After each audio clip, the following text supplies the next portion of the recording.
This episode of Out of the Trenches is sponsored by the Great Courses Plus. I'm Indy, and Out of the Trenches is where I sit here in the chair of wisdom and answer all of your questions about the First World War.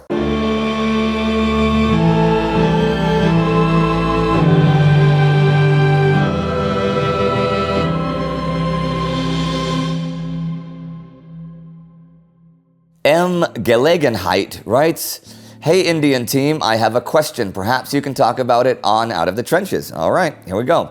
You've touched on PALs before, battalions made up of men from the same village, town, or industry. The mention of industry reminded me of something I heard about PALs and artillery shells. I heard a disproportionate number of artillery shell factory workers signed up for the PALs battalions, and when they took heavy losses, that led to a shortage of qualified shell manufacturers. I understood this to mean unqualified workers replaced them in the factories and produced shells of a lower quality.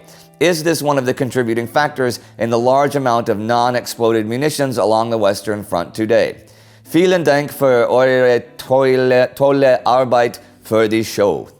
You're welcome. PALs battalions originated in Great Britain, and they formed volunteer groups from local communities. And it was not uncommon that men from the same factory bonded together, or that certain factory owners took over the costs of outfitting the men, and they took those costs on themselves. From what I found out so far, recruiting PALs battalions away from the factories does not seem to be the cause of low-quality shells. It was rather the other way around. New shell and ammunition factories were hastily built, or other factories were even purposefully retooled in 1914 and 1915, and workers from all over were drafted and employed. Of course, most of them had to be extensively trained. This was new stuff. But transporting shells to the front lines could not wait, Some factories were even outsourced because capitalism doesn't stop just because there's a war going on. That seems more explanatory to me, at least, for the British duds. For the duds themselves, the biggest problem with artillery shells is always the functionality of the fuse in the nose cone, right? Those fuses sometimes failed to ignite in the mud, for example. The reasons for that could be they were faultily assembled in the factory, sure. It could be because of low-quality material in the first place, or they were simply not correctly armed by the gunners at the front. But kids, if you ever find one of those shells on your trips out there to no man's land in the former battlefields of the First World War, do not touch them. Even a rusty, faulty fuse can still, 100 years later, can still explode the shell. So I want no armless fans, or armless former fans, calling me and saying that I did not warn them. I'm warning you now. Don't do it. Andre Bidalt writes, "Hi Indian crew, I have a question for Out of the Trenches. It's about the Turkish army. Why were there so many Germans in the high command? Was it because of a lack of commanders for the Turks, as those generals, von Sanders, von der Goltz, Kressenstein, etc., could have been useful in both the Western and Eastern fronts? Thank you very much and keep up the good work." Well, you're welcome, and we hope to. Germany was already economically intertwined with the Ottoman military before the war. The two empires had made a pact of military cooperation, right? For helping to modernize the Ottoman army, Germany would get economic concessions granted, like arms deals, the Berlin-Baghdad Railway, and concessions for future oil pumping stations in Persia. Germany would not only equip the Ottoman army with German rifles and artillery, it would send advisors and instructors to train the Ottoman soldiers in using them. Von der Goltz, for example, led a Turkish officer school. They even called them the Goltz generation of cadets, right? And that made a significant difference in reorganizing a whole army corps. Those German instructors and teachers were professionals who spoke fluent Turkish and knew a great deal about the country and its culture, Orientalism as it was called back then. As the war broke out, many of those German officers simply led the soldiers they had already supervised before, and often those were supported by soldiers from the German Asia Corps as well. That reminds me, we have to do a special on them sometime, okay? So now that I've said it, people can keep reminding me in the comments, and Flo will notice, and then we'll do a special on them. Okay. Rocky H writes, a question for Out of the Trenches. Maybe it's just my perception, but much seems to be said about German innovations in the Great War. The use of artillery, decentralized command structure, flamethrowers, and gas warfare come first to mind. But I seem to hear less about innovations coming from the Entente.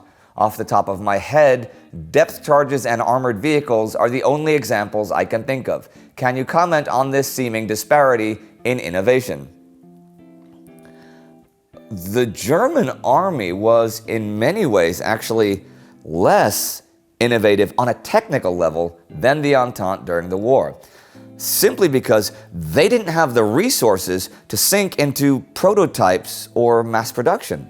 As the war began, the Germans, as well as the Austro-Hungarian army, they had access to some of the most technically advanced pieces of war equipment available, sure. But the longer the war progressed, the less they could afford to technically innovate. Now, before you guys start typing your fingers bloody, yes, the Central Powers still produced up-to-date planes and war gear, sure, but nowhere close to the economic capabilities of the Entente. The British had the resources to build their entire army during the war, from a small contingent of professional soldiers to an army outfitted with all sorts of powerful and innovative artillery pieces, tanks, and planes. The French, who fairly quickly outmatched the Germans in heavy artillery and shell manufacturing, they could rely on their economy as well to try things out, as you can see in their tank catalog.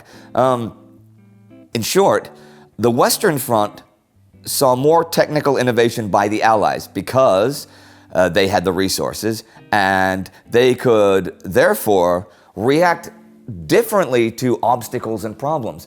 When the Germans built concrete bunkers and wide belts of barbed wire, the Allies saw the resolution to that problem on a technological level. To fight the German machine guns, they would build something that would overcome the German machine guns. The German approach was different. They simply couldn't build on the same scale. So they innovated on tactical and small arms level. Stormtroops, gas, deep defensive, infantry support weapons, things like that. The German army was, of course, able to create weapons like the A-7V tank. But what good was that technology, really, if you couldn't mass produce it? Now, as I said at the beginning of this episode of Out of the Trenches was sponsored by the Great Courses Plus, which is a really cool video learning service that features lectures by Ivy League professors, other professors from top universities around the world, all kinds of experts like some working at National Geographic or the Smithsonian. And for $14.99 a month, that's dollars, you get access to all 7,000 video courses, and you can learn something about pretty much any topic. And from questions like the last one today on Out of the Trenches, I know that you guys are very interested in military tactics and strategy, which is something that we all also find fascinating, and we even talk about it when we hang out together off camera. That's why we checked out the Great Courses Plus lecture about the Masters of War, history's greatest strategic thinkers, hosted by Professor Andrew R. Wilson. And man, you have like everybody there, you know? There's classic Sun Tzu, Jomini and Clausewitz, which we talked about on this show. I'm pretty sure that anybody interested in war strategy and tactics would really enjoy those lectures. And here's another cool thing. If you visit thegreatcoursesplus.com/thegreatwar, or follow the link in the video description, you can start a 1-month free trial in which you can watch all of those great videos, all 7,000 in 1 month. But while doing so, you are also supporting this show, all right? So check it out. See you next time.